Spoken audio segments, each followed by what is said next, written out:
Hey, hi, how are you? Good morning, good afternoon, evening, whatever it happens to be when you're watching this. I hope all is well with you. Hi, how are you?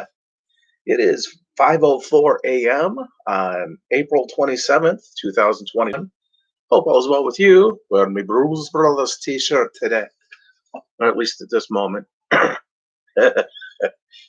It'll change for a shower. You haven't showered yet. Ew, how gross. You wake up, you get going, you gotta. I really have no idea what my problem is. Okay, a little bit.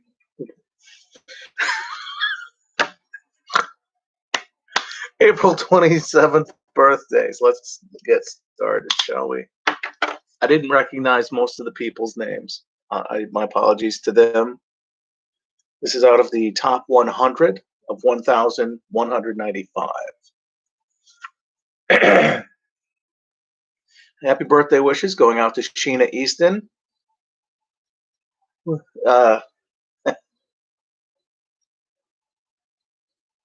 for Your Eyes Only. She sings the theme song. Uh, she did a duet with Prince, or a couple of songs with Prince, or by Prince, or whatever. It was, I want to say one of her biggest hits was "My Baby Takes the Morning Train." I could be wrong on that.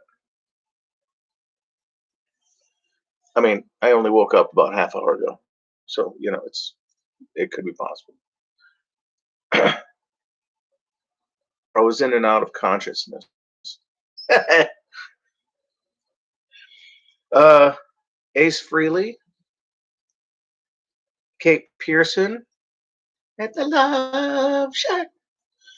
Lisa Wilcox, who was in A Nightmare on Elm Street 4. Andre Gower. Wolfman's got nards. Kick him in the nard. No, he's apparently he did a movie or something in 2018, I think it was, called Wolfman Got Nards. So I don't know. I never heard of it. It was on his IMDb. IMDb is where I get the birthdays, which is their net movie database. Jenna Coleman, she's on Doctor Who, or I think the Sarah Connor Chronicles. Not Sarah Connor Chronicles. The Woodshed, or whatever the Woodhaven, or whatever the Doctor Who crossover was between John, what's his face, and Captain John, or whatever. I don't. Hi, how are you? Sally Hawkins. There's no L in there. It's Hauk. Hawkins. Francis Capra, who I want to say was, I can't remember. I want to say he was the kid in some movie, and I can't remember what. Writer Russell T Davies, Doctor Who, 2005, 2020. Lizzo, Patrick Stump, Fall Out Boy, from Fall Out Boy, the band. And Frank Abagnale Jr. Catch Me If You Can was the movie based on his life. I'm not sure how much of that was actual in his life, or how much they kept like solid, like, or if they're like, oh, it's based on, so we're gonna have like aliens and whatever. Yeah, that didn't happen. Yeah, whatever. I don't know. But I want to say they kept. I know in one scene he said it took him longer to do something than it actually in the movie. In the movie, it was like, oh yes, that's what it was, or like a day or two. But in real life, it took a little longer. This is out of the top 100 of 1,195. I don't know if I said that already. I think I did at the beginning. To the late Jack Klugman, who was Oscar Madison, I believe, on the TV series The Odd Couple. He also played Quincy M.E. on the series Quincy M.E. medical examiner. Um, Sandy Dennis, Judy Carn. She can be seen on episodes of Laugh-In, Rowan and Martin's Laugh-In. Casey Kasem, and that's right, Casey Kasem, who was also the voice of Shaggy from Detroit, Michigan. I didn't know that myself until I went in and just saw it. I may have had known it at one time, but you know, so much knowledge comes in. It's like, hey. There's a meme on Facebook I saw, could be elsewhere also, of Patrick Starfish from SpongeBob SquarePants. He's got this huge head thing going on, and he's like, and it says, "Me coming up with ideas for my story," and then it's like a board nailed to his forehead, and he's like, "Duh," and it's me trying to write it down. Ideas, and it's like trying to put them down. It's like, which is on one point I think I said I almost need somebody to dictate to in order to, you know, for dictation, not dictate like I am your boss or whatever, like whatever the fuck, you know, like a dictatorship. I just mean for dictation, where it's like if I could tell you this and you write it down, that would be because I have it, and it's like trying to put it down myself. I'm like, it's just like what, what? Shall I continue? Oh yes, please. Robert Donner, who was in the movie High Plains Drifter, 1973, Clint Eastwood movie. He was the preacher. Oh, Robert Donner was. He's most known for episodes of The Fall Guy, starring Lee Majors, Heather Thomas, and Douglas Barr. Most people might recognize him from as Exodore from Mork and Mindy TV series 1978 to 1982. They're in a holding cell, or Mork gets put into a holding cell, and guy in a like monk robe, not like the detective monk Adrian Monk, but a monk like oh so like that. Anyway, he's in the holding cell, and Mork says, "Exodore, is that you, Mork? Excuse me, I gotta see my friend." There's nobody else.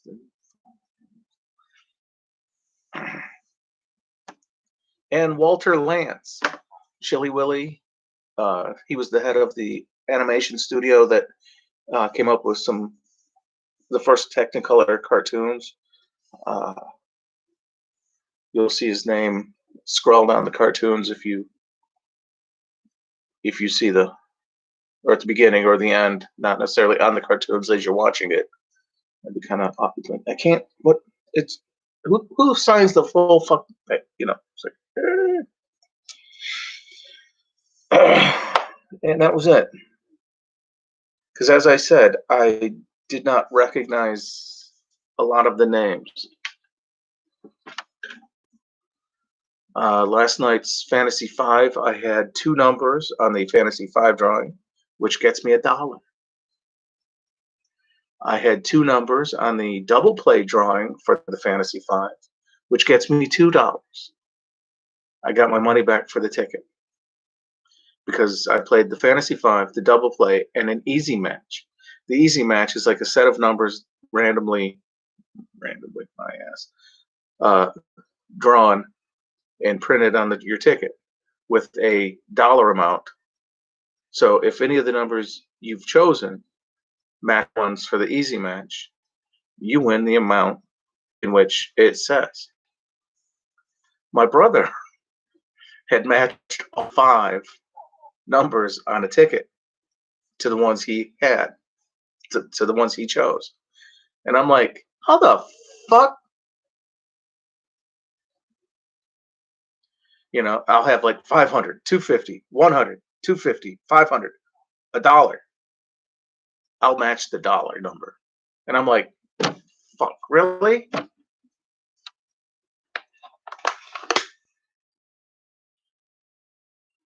I was hoping I would have better luck with my books, or at least, uh, current one, Anywhere But Here. It's a great title. I mean, most people are like, man, I wish I was somewhere else. Anywhere But Here.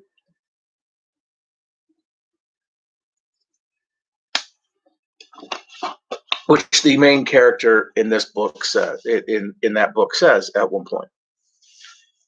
He's working a fast food place, not dealing with customers. He's the back line making the food, cleaning the dishes and whatnot.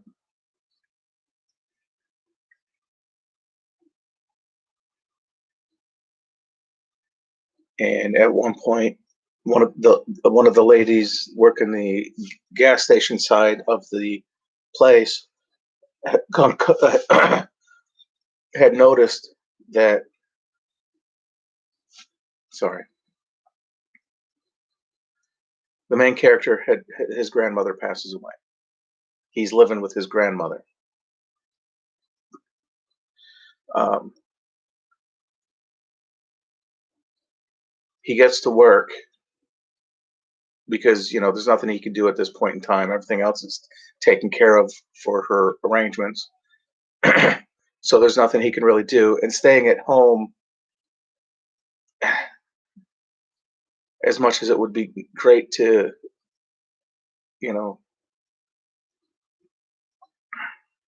mourn the loss, it would just, it would be too much to just sit at home. So he goes to work, and he's he thinks, oh yeah, I've got it, I'm good, yeah, I'm good. Well, he gets to work, and it kind of hits him, and he's in the bathroom, and he's crying, and because it's a truck stop, even though they don't like to be called truck stop, we're a travel center. Yeah, you're a truck stop. Fuck off. Anyway, uh, one of the truck drivers is like trying to use the bathroom, and the main character of the book, Duncan, is in the bathroom crying. He's in one of the stalls, and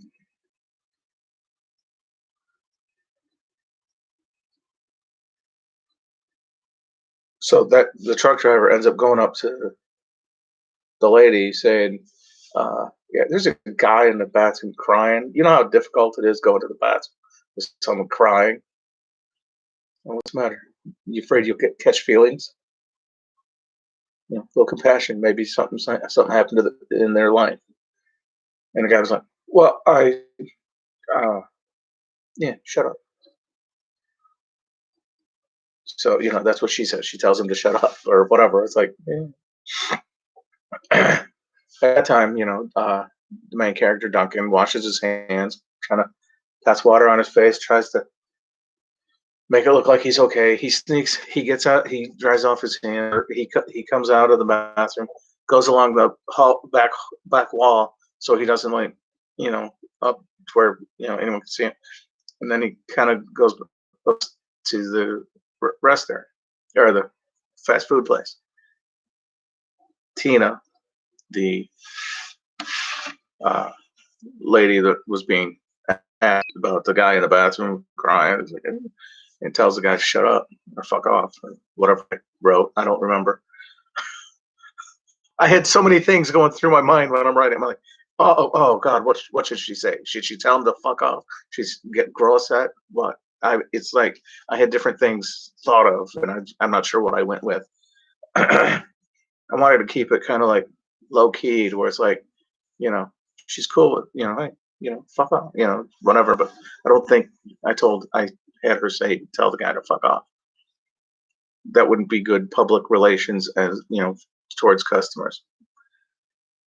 But anyway, I know she kind of like makes the guy feel a little small for, oh, you're gonna catch feelings, ooh, So anyway, she sees Duncan go back the hallway, and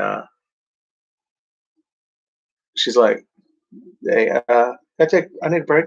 So so the manager comes out and says, "All right, good." So she goes over and catches up with Duncan because he's early uh, for work because he didn't have to be there for like another hour. But as I said, sitting at home, he couldn't just sit at home and deal with it. He got up, and he's kind of like sitting there drawing or doing something. I forget what I had him doing because he's an artist, supposed to be an artist, great artist, which is why the cover of the book there's a drawing which is supposed to be a representation of a picture. And I'm looking to get a drawing for the next book, but I have the person who was going to do it. Well, uh, I'm not sure he's able to at this point. I'm hoping, but I am trying to find someone else. If it has to be two different drawings, fine. I'll merge the two because what I'm looking for is something for one thing and something for something. But it's supposed to be a representation of what's going on inside the book and or in this person's life, in Duncan's life. Anyway, over talks to him, sits down at the booth where he's at. She slides in. It's like, so, what's up? He closes the book, looks up at her. It doesn't look. I mean, I don't mean he looks up at her like she's friggin' tall. I mean, he looks up because he was like this, and so he looks up or in her direction, I should say, and it's like, what do you mean? Talk to me.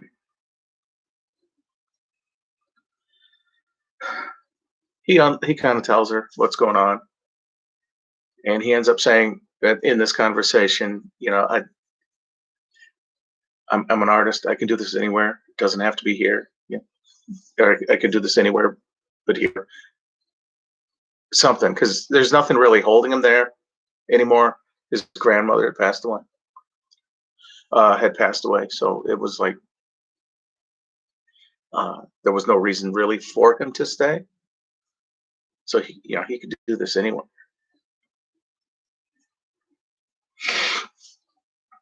because he's a 20-something in this story, and in the follow-up, in which I've written, but I'm still trying to. I need the cover, and I need to go back through. I have time off right now. I could be doing that. I'm hooked up. I'm gonna go get pizza. I'm gonna go masturbate. I'm gonna. I'm gonna. Oh yeah. Oh, I got a fucking beer. I'm gonna clean this. Fucking do the book. I'm gonna play games on Facebook.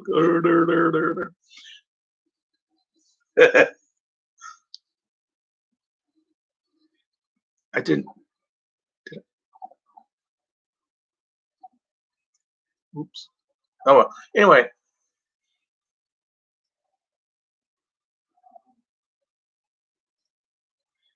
In the conversation, he ends up saying anywhere but here,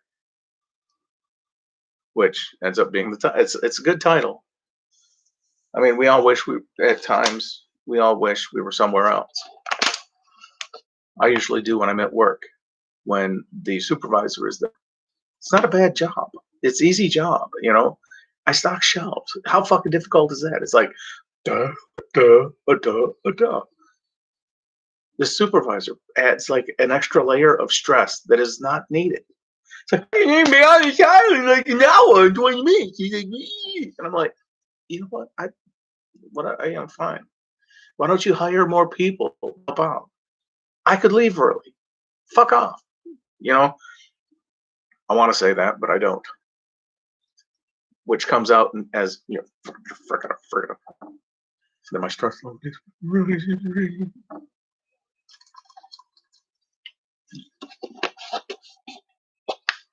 But it's like, relax, man, relax. It's cool.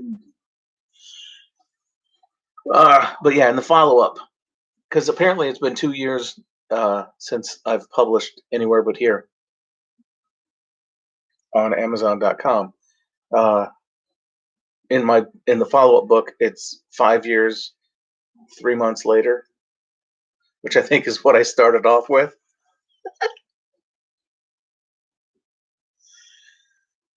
That opening thing, it says that, so time has passed, and it's an important detail.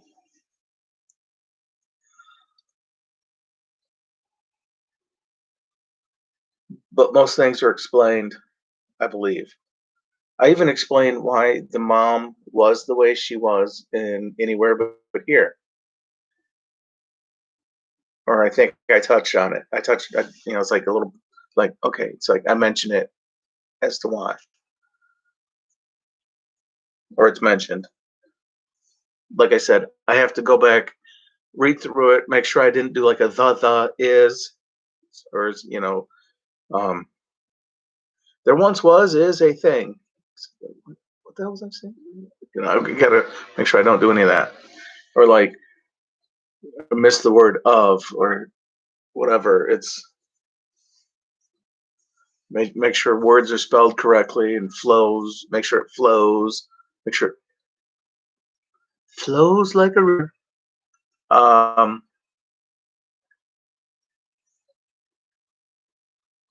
But the title of the follow-up is Somewhere to Be,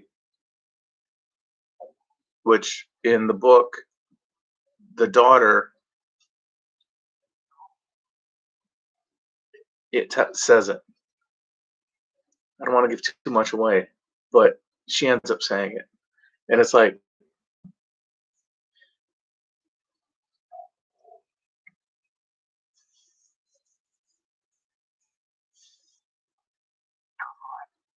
shh. Sorry, my stomach was making a little noise that says, hey, look at me. I don't know what it was saying. Almost like butthole punker. Or just one of those. What?